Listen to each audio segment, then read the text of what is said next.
कर्ण ऐसे याद रख लो, कर्ण को डर था क्या? कर्ण किसी से डरता था? यस और नो बोलो फटाफट से। क्या बोलोगे?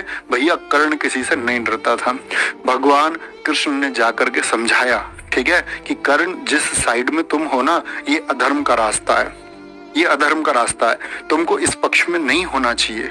लेकिन कहते हैं कि यहाँ कर्ण से स्टूडेंट को ये सीखना चाहिए कि इतना जो तुमने चुनाव किया है, जो कुछ है, जो कुछ तुमको चुकाना है, जो कर्ज तुम्हारे ऊपर है, उन कर्ज के लिए, तुम उन कर्ज को चुकाने के लिए, चाहे वो माँ का हो, बाप का हो, दोस्त का हो, या किसी भी रिश्ते का वो कर्ज हो जो तुमको चुकाना है, वहां पर स्टूडेंट लाइफ में आपको कर्ण से सीखना चाहिए। ठीक है, क्या बोलोगे? कर्ण को भैया डर नहीं है।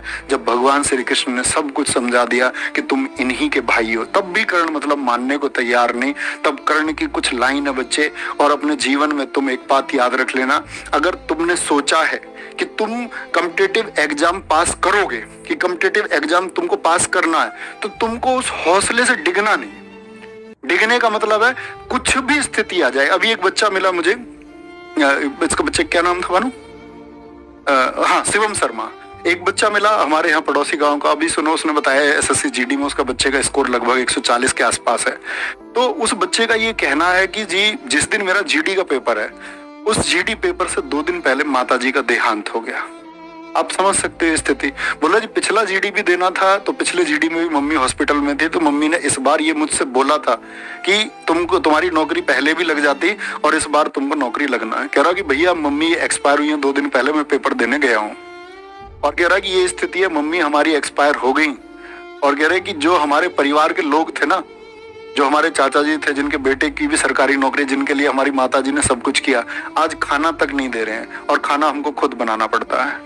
तो मैं ये बोलता हूँ कि जीवन में सबसे बड़ा संघर्ष ये है, सबसे बड़ा संघर्ष ये है कि हमने जो कुछ तय किया है वो हम पाके रहेंगे, और उसको हमको पाने से कोई नहीं रोक सकता। उसमें कितनी भी विपत्ति आए, कितनी भी परेशानी आए, हम छोड़ेंगे नहीं। तो कर्ण की वो लाइन है, ये संभव हो सकता है सूरज पश्चिम में उग जाएगा, ये भी संभव हो सकता है कि धरती पर वृक्ष स्वयं अपने फल खा जाएगा, ये भी संभव हो सकता है कि जल अपनी शीतलता त्यागे, ये भी संभव हो सकता है कि क्षत्रिय रण छोड़ युद्ध से भागे, ये भी संभव हो सकता है कि महादेव विष छोड़ यहाँ अमृत चुल्ले, ये भी संभव है भगवान श्री कृष्ण शिशुपाल की 100 गाली सुन ले, ये भी संभव है।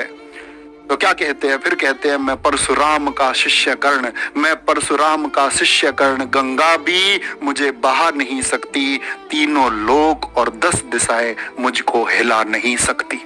तो ये वो कॉन्फिडेंस तुम्हारे अंदर रहेगा ना कि भाई मैंने ये तय कर लिया है और ये मैं करके रहूंगा, दुनिया की कोई ताकत नहीं रोक सकती। कुछ भी होगा, बीच में क्या हुआ पता नहीं, कितनी बार सिलेक्शन नहीं हुआ पता नहीं, कितनी बार मेरिट से 2 नंबर कम रह गए, 5 रह गए, किनारे से रह गए, मेडिकल नहीं हुआ, इस बार फिजिकल नहीं हुआ, नहीं पता। मुझको सिर्फ एक चीज पता है, मेरा टारगेट कि मेरी नौकरी लगेगी, और जब तक मैं उस टारगेट तक नहीं पहुंच जाऊंगा तब तक नहीं रुकता भाई, मैं किसी से भी नहीं रुक सकता, और दुनिया की कोई ताकत नहीं रोक सकती।